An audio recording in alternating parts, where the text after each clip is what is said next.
Bonjour à toutes et à tous. Bienvenue dans votre émission À l'origine. Qui est Rabbi Shlomo ben Yitzhak? Appelé communément Rashi, il est un rabbin, commentateur, talmudiste, poète français, né en 1040 à Troyes. Il est surtout l'auteur de commentaires qui, aujourd'hui encore, dans le monde entier, sont indissociables du texte biblique. Passionné de médecine, de commerce, de la culture, de la vigne, il a été l'un des premiers auteurs à écrire en langue française alors que ses contemporains utilisaient le latin.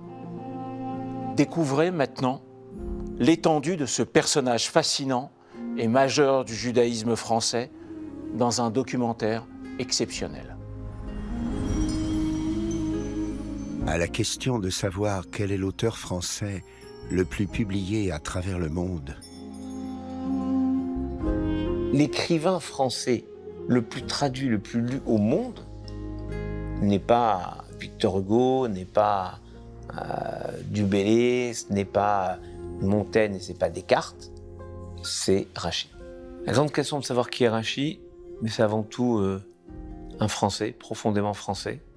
C'est quelqu'un qui fait dialoguer les cultures. Rachi est certainement l'un des premiers grands Européens.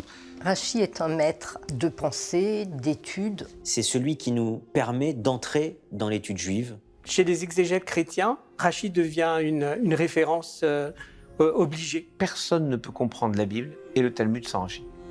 Personne. Pas d'avenir du texte juif qui fasse l'économie de Rachi. C'est ainsi. Pour moi, qui est Rachi, c'est vraiment un phare dans notre vie, au quotidien, aujourd'hui.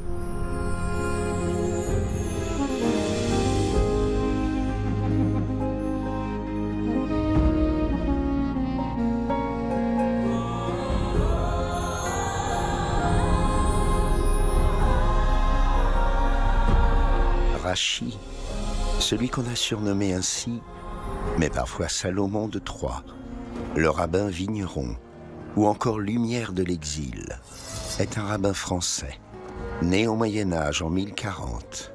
Et ce n'est donc ni à Jérusalem ni à Babylone que Rachi a vécu, mais bien à Troyes, petite ville du nord de la France, où coule la Seine et le Champagne. Rachi, acronyme de Rabbi Shlomo Israki, Rabbi Salomon, fils d'Isaac. Il y a peu d'informations sur sa jeunesse. On imagine que sa famille est arrivée en France vers le IXe siècle, quand Charlemagne invite les Juifs à quitter Babylone pour venir s'installer dans son royaume. Ils y vivront dans un calme relatif jusqu'aux croisades. À 18 ans, Rachi, chez qui l'on détecte une mémoire prodigieuse, se marie et quitte sa maison pour aller étudier les textes sacrés en Rhénanie, où se trouvent les plus grands centres talmudiques d'Europe, les plus vieux manuscrits, rédigés par les maîtres anciens.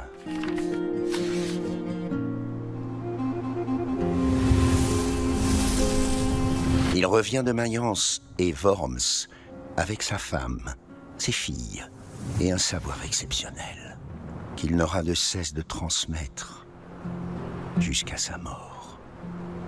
Il a réussi à créer une école de pensée, d'études en France, alors qu'auparavant, l'essentiel de l'enseignement se trouvait en Allemagne. Et là, il a rayonné.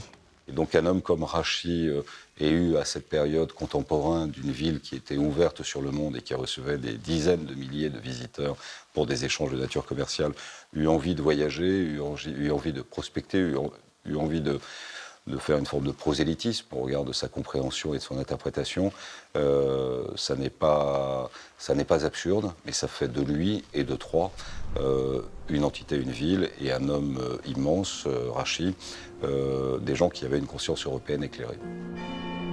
Il a 25 ans et dès son retour dans sa ville natale, Troyes, il fonde un centre d'études dont la réputation dépassera rapidement les frontières.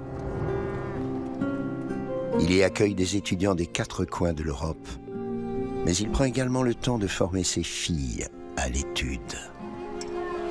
Il avait 3 filles, Myriam, Yochebed et Rachel. La plus importante, je crois, est Yochebed, puisque c'est elle qui a donné naissance à Rabbeinu Tam, et c'est elle qui finalement est à l'origine de toute cette lignée de tosafistes, c'est-à-dire de grands savants qui, à la suite de Rachi, et ayant travaillé auprès de lui dans son école, ont donné des commentaires du Talmud. Rachi a été la matrice de toutes les compréhensions ultérieures du Talmud. Mais il y a eu d'autres commentaires du Talmud. Évidemment, pas aussi visibles sur une page de Talmud aujourd'hui, sauf ses petits-enfants, ce qu'on appelle les tosafistes. Et sur une page de Talmud classique, vous avez au centre le texte, dans la marge intérieure de chaque page, Rachi, et dans la marge extérieure, les commentaires des tosafistes.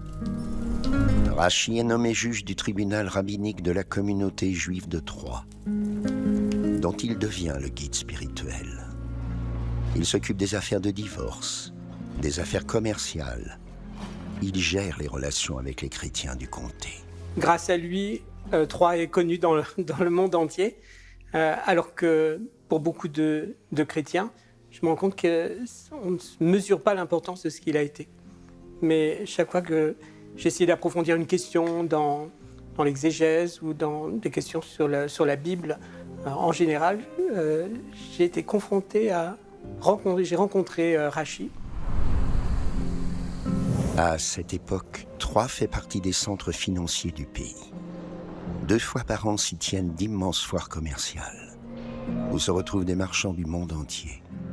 Les hommes et les idées y circulent librement.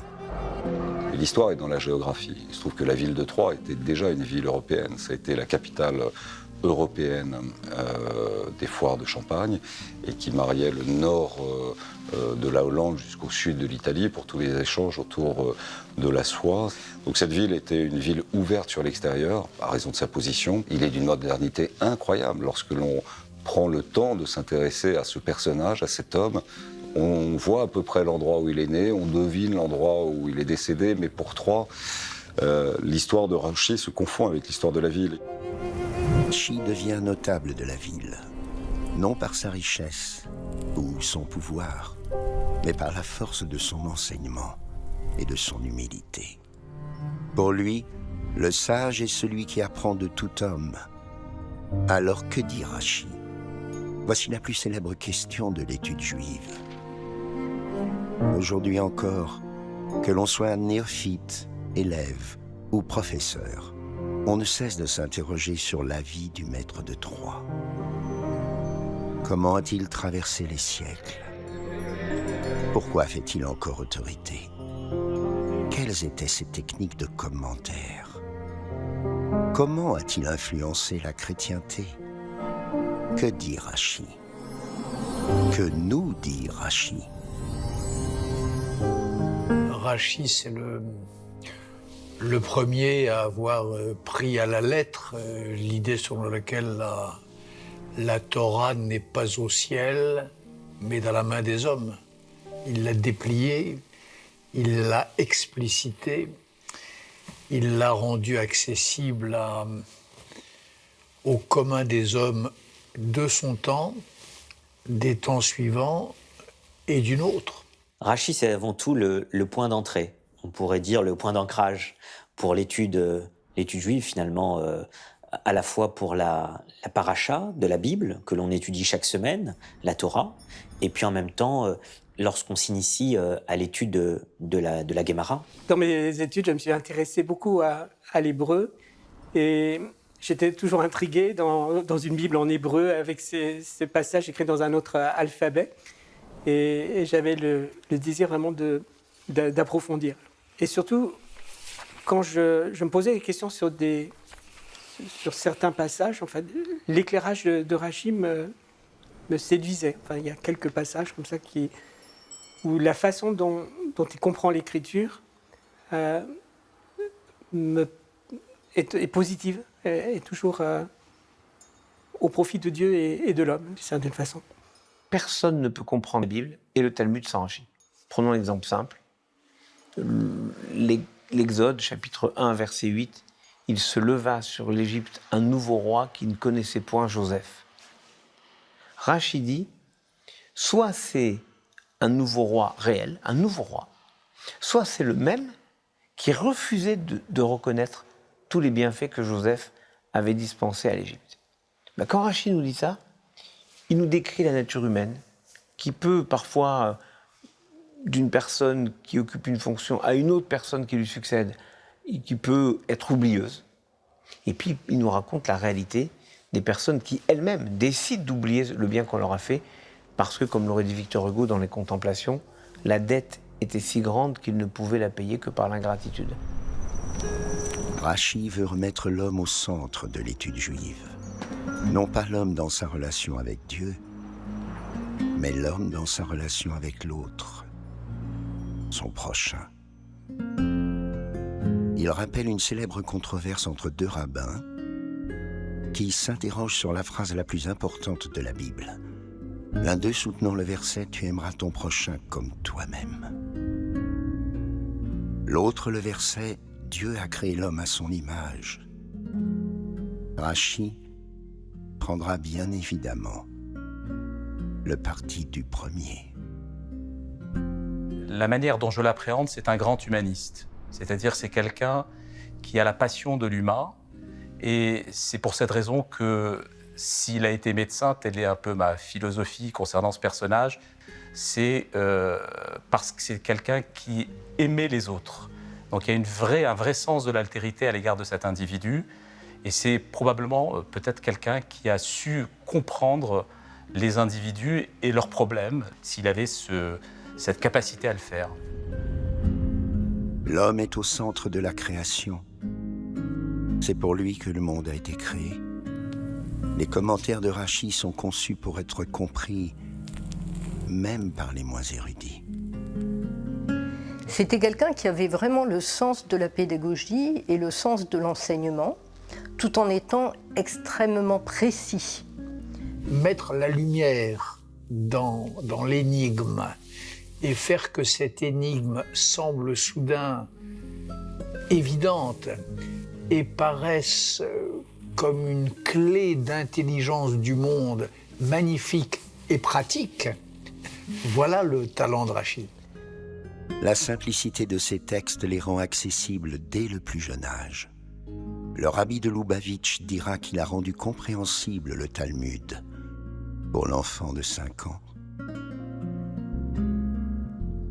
Rachi a ouvert les portes de la Bible et du Talmud à tous, d'où qu'ils viennent et quelles que soient leurs conditions.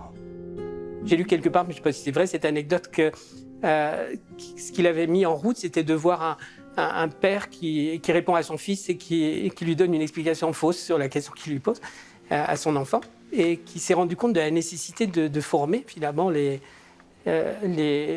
lecteurs de la Bible pour qu'ils soient capables de ne pas faire contresens et de ne pas les enseigner. Rachi a bien compris qu'une mauvaise interprétation de la Bible ne peut mener qu'à une séparation entre les hommes. Or, les textes sacrés sont tellement riches que chaque verset peut, selon Rachi, être compris de 70 façons différentes. Pour quiconque se soucie de faire jaillir un sens du texte, pour quiconque se soucie de lire le texte, de lire chaque verset du texte, chaque mot de chaque verset, comme s'il avait un visage, et non pas seulement un visage, mais autant de visages qu'il est d'humain, Rachi dit 70 visages, le texte de Rachi est le texte absolument essentiel, parce que c'est un modèle, parce que c'est un exemple, et puis parce que c'est un socle. Il me semble que dans sa façon de choisir, enfin dans la tradition, il le fait d'une façon qui correspond vraiment à la vision que j'ai de Dieu, par exemple, quand je pense à ce chapitre sur la ligature d'Isaac. En fait, et lui va prendre ce qui me paraît le plus à l'honneur de Dieu, de présenter un Dieu qui demande d'offrir un enfant, mais pas de le sacrifier. Et quand il commente l'expression monter pour une offrande, il dit Dieu n'a jamais demandé d'immoler. Enfin, et c'est sur cette interprétation-là qu'il insiste. Et je pense que ça donne un beau visage de Dieu aussi, qui demande une offrande, qui ne demande pas la mort. Il faut donc guider les hommes vers la bonne interprétation. Rachi ne veut pas écrire une anthologie, mais un mode d'emploi. Dès lors, Rachi, ce n'est pas seulement l'histoire médiévale des Juifs. Il fait partie de l'histoire de France, à part entière. Il participe à l'émancipation intellectuelle de son peuple et de son pays. Ce n'est donc pas un hasard si en 2005, la France lui rend hommage 10 siècles après, en éditant un timbre à son effigie à l'occasion du 900e anniversaire de sa mort. Mais c'est avant tout un Français, profondément français, ancré dans cette terre de France et ancré dans un judaïsme authentique qu'il a toujours porté à la rencontre du monde. Et comme Rachi avait ce souffle, cet esprit français, c'est donc qu'il y a une sorte de prisme français de la compréhension de la Bible partout dans le monde. C'est une source de grande fierté et de responsabilité. Rachi s'intéresse dans ses textes à tous les domaines scientifiques, desquels il semble chaque fois expert. Astronomie, mathématiques et médecine. J'ai beaucoup cherché dans ses commentaires pour savoir s'il avait pratiqué la médecine, et notamment quelque chose qui m'a beaucoup intéressé. Il y a un passage dans le traité talmudique Sanhédrin où l'on raconte que il faut habiter une ville où il y a au moins 10 éléments. Donc le Talmud fait la liste de ces 10 éléments, et parmi les 10 choses qu'il faut avoir pour habiter dans cette ville, c'est la présence d'un médecin. Et Rachi va commenter ce passage en disant « Pourquoi un médecin ?» Alors on s'attendrait à dire pour qu'il puisse nous soigner. Et Rachi dit quelque chose d'étonnant. Il dit « Un médecin pour pratiquer des brit milot, c'est-à-dire des circoncisions. » Très étonnant cette réponse de Rachi. Il le répète 4 fois dans le Talmud. Il considère que pour pratiquer cet acte, il faut que ça soit un vrai homme de l'art. Rachi connaît bien les spécialités médicales liées à la pratique du judaïsme, mais il connaît également parfaitement certaines pratiques de médecine générale. On peut parler par exemple de sa manière d'appréhender les luxations, quand il décrit les luxations sur la hanche de Jacob. Il a une analyse précise, il explique qu'est-ce que c'est comme type de luxation. On parle de luxation ischiatique. On voit à travers son analyse une connaissance de l'anatomie et une connaissance aussi de la manière de réparer les choses. Et cette analyse de Rachi me donne l'impression que c'est un confrère, en quelque sorte. Avant Rachi, personne ne s'était aventuré à commenter chaque verset de façon systématique, au fil de l'eau. La Torah écrite, celle de la Bible, est un socle philosophique, voire mystique. La Torah orale, celle du Talmud, est une suite de controverses et d'allégories. Rachi va prendre le lecteur par la main et choisir les quelques mots qui pourront l'éclairer. Fini les argumentations basées sur des anecdotes qu'on dénomme midrash. Rachi crée une nouvelle approche, le pshat, c'est-à-dire l'exégèse littérale et littéraire, car il faut comprendre le texte avant d'en tirer la moindre interprétation. Et peut-être que la grande spécificité de Rachi, dans son interprétation du texte, c'est rester toujours sur le sens littéral, ce qu'on appelle en hébreu le pshat, le sens littéral. C'est-à-dire pas chercher à avoir les commentaires très compliqués, le sens littéral. C'est donc, d'une certaine manière, la somme de toute la sagesse de tous les rabbins, entre, disons, moins 200 jusqu'à plus 500, donc sur 700 ans, cette sagesse accumulée qui commente le texte de la Bible, le texte ensuite de ce qu'on appelle la Mishnah, mais qui en réalité commente notre vie. Mais Rachi ne s'arrête pas là.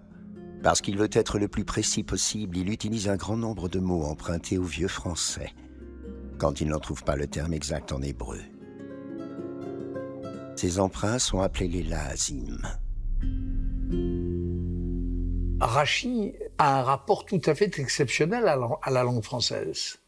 Il est, à quelques exceptions près, mais très rare, le premier à l'avoir écrite. Le premier à en avoir restitué, à en avoir rendu la musique, le son, l'allure et le rythme. Ce qui nous permet aujourd'hui d'avoir comme ressource 4772 mots qu'on appelle les laazim de Rachi, qui sont des mots français. Ce mot français, il l'écrit en lettres hébraïques et donc il le rend phonétique. Et donc aujourd'hui, nous, on sait comment cette langue qui va servir de base au français défini par l'édit de Villers-Cotterêts, qui va servir de base au français actuel, on sait comment c'était prononcé à l'époque. C'est la seule source philologique qu'on ait. Si vous prenez par exemple le trésor de la langue française, vous pouvez faire une recherche avec Rachi, vous verrez qu'il y a plus de 300 mots qui sont considérés comme étant apparus pour la première fois dans les écrits de Rachi. Parmi ces mots, alors, quand on, par exemple, on parle de la goutte, c'est une maladie qu'on connaît bien, qui a traversé les siècles, mais dont encore beaucoup de gens souffrent. Rachi explique ce qu'est la goutte dans ses commentaires, et elle est appelée dans le texte talmudique podagra. Si l'on cherche dans un dictionnaire comme le Robert ou le Littré aujourd'hui, qu'est-ce que signifie podagra? On va vous dire que c'est un terme qui est du vieux français qui veut dire la goutte, et dont l'origine est du XIIe siècle. Alors vous voyez, si on connaissait l'œuvre de Rachi, on dirait que ce ne serait pas que le XIIe siècle, c'est bien plus loin, puisque Rachi est un rabbin du XIe siècle, et donc il a raconté ça dans un de ses ouvrages. C'est ce juif-là, ce français-là, qui fixe, qui conserve dans une sorte de mémorial de langue cet élément tellement essentiel dans l'histoire de la France qu'est sa langue. Comme le dira plus tard le philosophe Emmanuel Lévinas, le judaïsme tel qu'on le connaît aujourd'hui, c'est le judaïsme francisé, c'est-à-dire celui de Rachi. Ce qui est incroyable, c'est que Rachi va servir de matrice à la première traduction de l'hébreu au français d'un moine qui s'appelait Nicolas de Lyre. Et pourquoi c'est important? Parce que l'enchaînement avait été le suivant.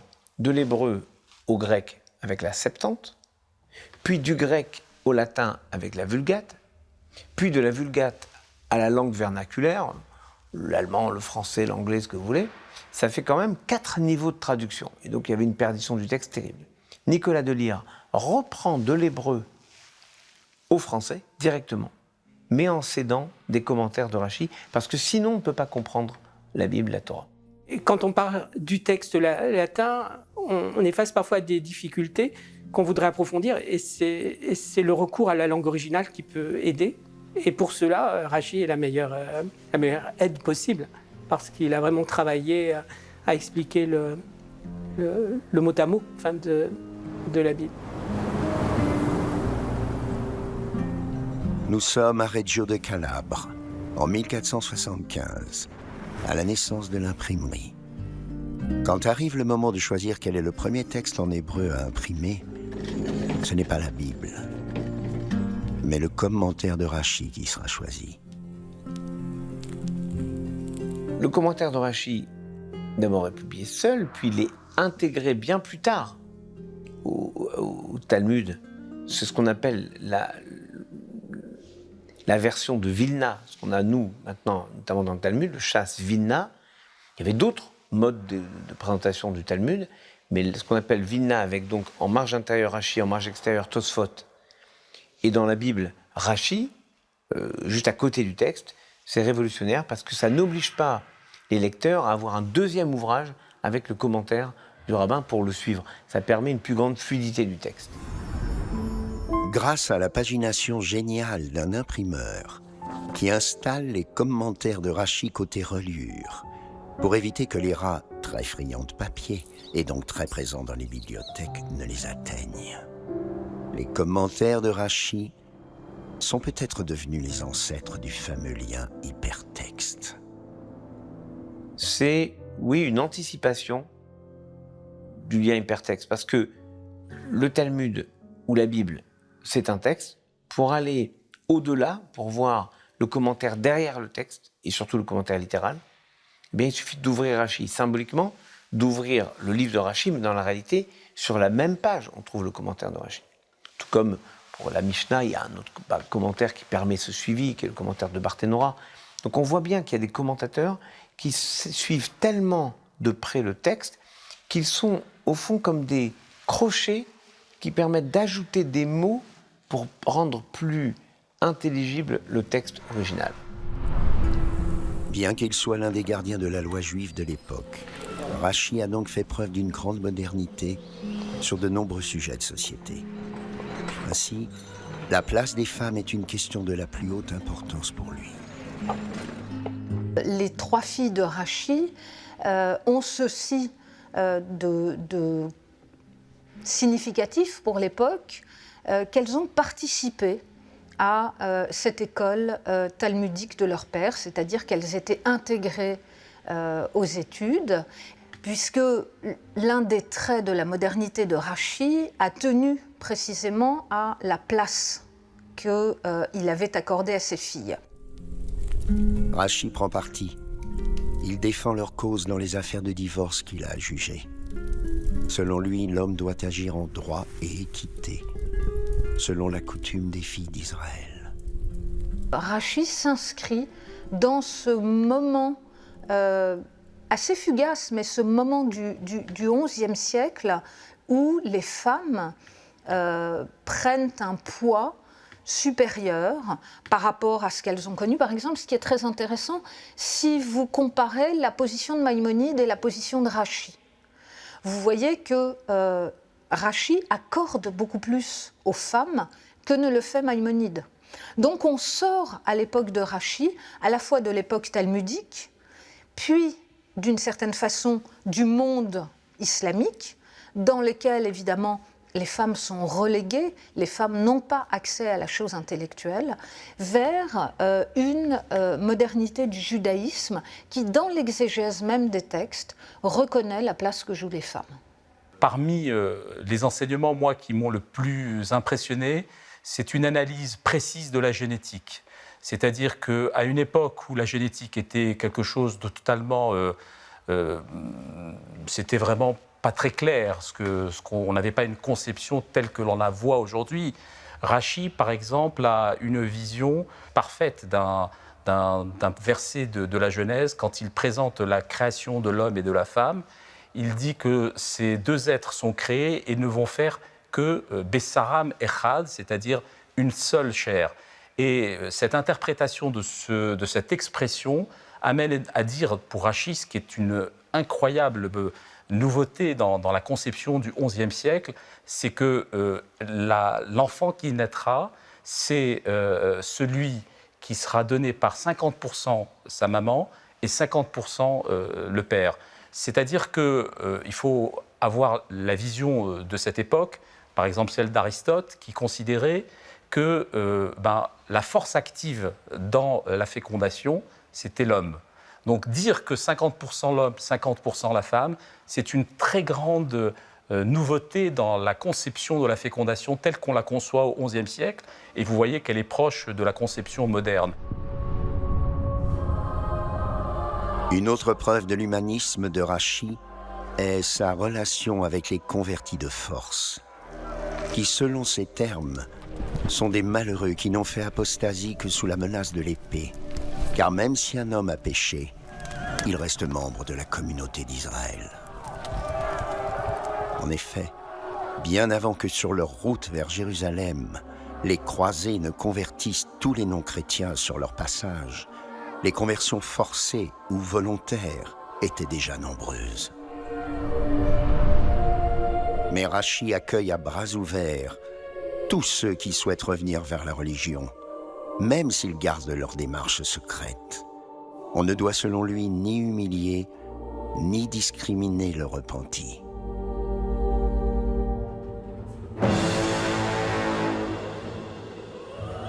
À l'aube des croisades, Rachi est âgé de 55 ans. Il vit ce moment comme un véritable traumatisme. Jusqu'ici, le XIe siècle avait été pour les communautés juives de France relativement paisible. Mais le 27 novembre 1095, le pape Urbain II lance depuis Clermont-Ferrand un appel au monde chrétien. Il faut aller libérer du joug musulman le tombeau du Christ à Jérusalem. Même s'ils ne sont pas directement visés, les Juifs de France sentent le vent tourner. Ils préviennent immédiatement leurs coreligionnaires de Worms et de Mayence. Mais ceux-ci n'entendent pas leurs craintes, et le passage des croisés en Rhénanie sera marqué des pires souffrances pour tous ceux, pour toutes celles qui refusent la conversion. Il en sera de même lors de l'arrivée des croisés à Jérusalem. La ville de Troyes est épargnée, mais de par son réseau d'études, il est évident que Rachi est au courant du drame qui se noue. Aussi, dans ses prières, supplie-t-il le Créateur de recueillir dans sa coupe les larmes des enfants. Rachi, dans de nombreux commentaires, annonce également les futures difficultés du peuple juif, qu'il sait régulièrement menacé. L'un des plus célèbres est le commentaire Germania. Quand il s'agit d'expliquer ce que deviendra Édom, le royaume d'Ésaü, ennemi d'Israël, Rachi annotera Édom, c'est Germania. Il a une inspiration divine. Il a quelque chose qui est pratiquement de l'ordre de la prophétie. Et Rachi va nous expliquer la nature même consubstantielle de ce qu'est la Germanie et l'Allemagne. Avec une anticipation par rapport à ce que malheureusement on va connaître de 1000 ans, de 900 ans. Et cette préscience qu'on appelle par Ruach HaKodesh, Esprit Saint, inspiration divine, c'est je crois ce qui le mène tout au long de son commentaire. Et voilà pourquoi il a une place littéralement à côté du texte du Talmud. C'est parce qu'il a toujours la compréhension parfaite de la substance de ce qu'il décrit. Pour autant, le monde chrétien n'a eu de cesse de s'inspirer du rabbin de Troyes. Il est à noter également que c'est par la lecture de la traduction de la Bible en latin de Nicolas de Lyre que Luther découvrira les commentaires de Rachi. L'Église catholique d'ailleurs demande aux chrétiens d'oublier cette habitude peut-être excessive chez certains pères de l'Église de ce qu'on appelle la typologie, c'est-à-dire quand on lit dans la Bible un passage, on va tout de suite chercher l'explication christologique ou chrétienne, alors que c'est en honorant le sens premier finalement qu'on va enrichir tous les sens spirituels qui en découlent. Rachi n'a plus la force d'écrire. Il dicte ses derniers commentaires et ses dernières missives à ses petits-enfants. Âgé de 65 ans, frappé par la maladie, Rachi quitte ce monde le 13 juillet 1105. Oui, il emporte de nombreux secrets, mais pas celui de la date de sa mort. On peut précisément la dater grâce à l'un de ses disciples qui l'a consigné 2 siècles plus tard sur le parchemin appelé Rossi di Parma. Le peuple juif est en deuil. Il perd son maître, le sage d'une génération. Les innombrables éditions et rééditions de l'œuvre de Rachi se sont multipliées dans toutes les langues, notamment l'anglais, l'allemand, le français, le russe, l'italien ou encore le yiddish. Aujourd'hui, le côté spirituel, évidemment, les lettrés du judaïsme, les exégètes le connaissent depuis longtemps, mais je dirais l'ampleur culturelle et politique du personnage commence à apparaître depuis le XIXe siècle jusqu'à aujourd'hui. Rachi, dans un passage de la Bible, il nous dit si vous ne suivez pas mes commandements, c'est la Bible qui dit ça, si vous ne suivez pas mes commandements, ça se passe mal pour vous, tu seras apeuré et tu n'auras plus la confiance en rien. Et Rachid dit comme commentaire là-dessus, c'est l'homme qui va acheter son blé au marché. Pendant, je pense, 1000 ans, on a compris, voilà, c'est celui qui va acheter son grain au marché. Bon, on ne sait pas trop pourquoi. Mais nous qui avons eu le malheur de connaître et de vivre ce temps où le monde s'est fermé sur lui-même, le temps de la pandémie. Qu'est-ce que l'homme qui dépend des autres? C'est l'homme qui n'a pas de champ. Et j'ai étendu cette logique de Rachid pour la rendre hyper contemporaine, à savoir que Rachid nous dit, avec 1000 ans d'avance, qu'un pays qui n'est pas capable de satisfaire par lui-même ses impératifs stratégiques est un pays qui dépend des autres et donc qui est dans la peur. Rachid nous dit, sur les masques, sur les médicaments, 80% de notre consommation de médicaments est fabriquée à l'étranger, ce n'est pas acceptable. Et parce qu'on ne sait pas où il est enterré, de nombreuses légendes se sont créées autour de sa personne. L'une d'elles raconte que sa mère, alors enceinte du rabbin de Troyes, marchait dans une rue très étroite quand soudain une calèche arriva. Elle pressa son ventre contre un mur dans lequel une niche se creusa pour protéger l'enfant. Une autre légende, reprise dans l'ouvrage d'Elie Wiesel, consacré à Rachid, évoque sa rencontre avec Godefroy de Bouillon, le plus célèbre croisé. L'absolue priorité de Rachid a donc été la transmission du savoir à ses disciples, à ses filles, ses gendres, ses petits-enfants. Mais le vrai miracle de son histoire, c'est que cette transmission a traversé les siècles et que sa flamme brille encore aujourd'hui. On découvre et redécouvre Rachid dans les écoles talmudiques, chez les théologiens, chez les artistes et bien sûr, dans sa région natale, en Champagne. On y trouve au cœur de la vieille ville de Troyes, la maison Rachid et son musée. La première réalisation de la maison Rachid, ça a été donc de restaurer l'intégralité des bâtiments. C'est un très beau site à Troyes, Troyes étant une merveilleuse ville, puisqu'en fait, c'est du pan de bois médiéval. La première réalisation, donc c'est ça, c'est une très belle restauration immobilière. On a quand même travaillé pendant une dizaine d'années. On s'était servi du nom de Rachid pour restaurer cette communauté. On s'est senti un peu redevable à Rachid, et c'est là qu'est née l'histoire de la maison Rachid qu'on a essayé de remettre en exergue toute son œuvre à l'intérieur de différentes salles, ici, dans cet immeuble. Comme il n'existe rien d'original de Rachid, puisque tout a brûlé en 1524 et qu'on ne peut pas montrer la maison dans laquelle il a vécu, on ne peut pas montrer des écrits, on ne peut pas montrer sa chaise ou sa table. Donc, créer un espace muséographique en faveur de Rachid pouvait être considéré comme étant une vue de l'esprit. Enfin, dans un premier temps, donc, il y a eu un peu de circonspection. Et puis, dans un deuxième temps, au fur et à mesure que les réalisations se faisaient, au fur et à mesure qu'on développait le rayonnement de la maison Rachid, et donc par nature de Troyes, eh bien en fait, tout le monde, alors au niveau de la ville, mais au niveau du département et de la région, tout le monde a imaginé qu'il devait y apporter de l'aide. Ainsi, chaque année, des milliers de personnes viennent des 4 coins de la planète y visiter l'univers de Rachid. Aujourd'hui, c'est un lieu mondial, global, où ceux qui s'intéressent au texte, ceux qui s'intéressent à la pensée de Rachid, à son rôle, à sa place et au devenir de son œuvre, doivent passer par Troyes. C'est presque un parcours initiatique de compréhension et, comme je l'évoquais, de formation, bien sûr, pour ceux qui veulent aller plus loin, mais pas uniquement. C'est aussi pour les profanes, pour ceux qui ne sont pas juifs, mais qui veulent aussi comprendre cette religion, son évolution, la puissance de ses textes.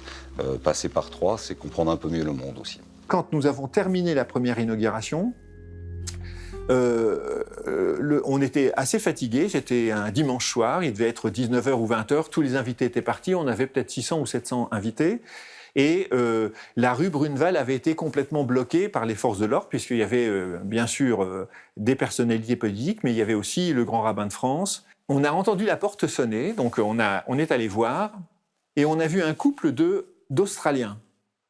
Et ils nous ont expliqué la chose suivante, qu'il avait passé 3 jours à Troyes pour voir Rachid. Il n'avait pas pu se rendre aux offices le vendredi et le samedi, mais le dimanche matin, il s'était promis à la première heure de venir visiter la maison Rachid, de venir visiter le lieu, la synagogue de Troyes. Et puis ils avaient vu que tout était bloqué. Donc ils sont passés à 9h, ils sont passés à midi, ils sont passés à 14h, et à chaque fois c'était bloqué. Et à 19h30, en désespoir de cause, ils sont passés. Et là, tous les cordons de sécurité avaient été levés, et donc ils ont pu rentrer. Et quand je me suis dit que ces gens-là qui repartaient à 30 000 km de Troyes, le lendemain, certainement sans vraiment revenir un jour à Troyes, eh bien avoir cette énergie pour venir visiter l'endroit qui pouvait les rattacher à Rachid, eh bien je me suis dit que ça pouvait être assez extraordinaire de se servir de cette énergie. Et c'est comme ça que M. Barouin nous a vraiment énormément aidés dans cette œuvre.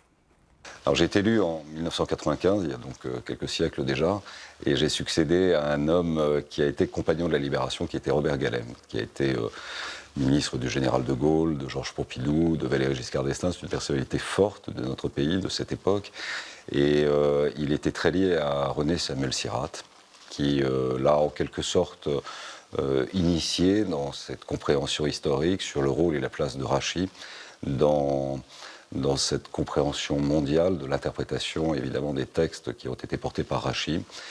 Robert Gallet était un homme de culture et c'est lui qui, au moment de la succession, m'a dit tout l'intérêt qu'il portait personnellement à l'institut qu'il avait créé avec le grand rabbin Sirhat et voir de quelle manière, pour les années à suivre, on pouvait accompagner son développement. Donc la première personne qui m'en a parlé, c'est lui. La deuxième, c'est le grand rabbin Sirhat. Il se trouve que et je veux rendre hommage à son action. Il est mort depuis peu, mais il se trouve que c'était un ami de mon père. Donc il y avait beaucoup de raisons pour qu'à la fin des fins, je sois aux côtés de la préservation de la mémoire de Rachid et de son rayonnement par la base du développement de la ville de Troyes.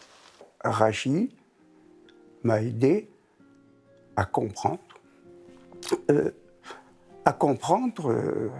qui j'étais, où j'ai été chercher cette force pour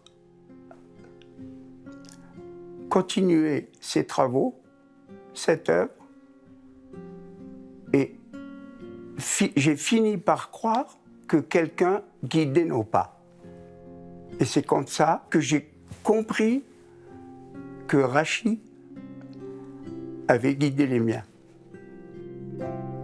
Comme me l'a dit un jour René Samuel Sirhat, quand je lui disais que je n'arrivais pas à comprendre comment ces idées pouvaient arriver aussi facilement en moi, il m'a dit une phrase qui m'a marqué. Il m'a dit « En fait, Philippe, tu dois savoir que chaque juif porte en lui la Torah. » Et moi, je n'avais pas du tout cette dimension-là en moi, avant la maison Rachid. Et moi, j'ai fait mon propre tikkun. Je me suis réparé moi-même. Et aujourd'hui, c'est tous les jours que je suis dans la synagogue et que je me sens très, très, très profondément juif. Quant aux écoliers champenois, ils y découvrent cette célébrité locale que le monde entier leur envie.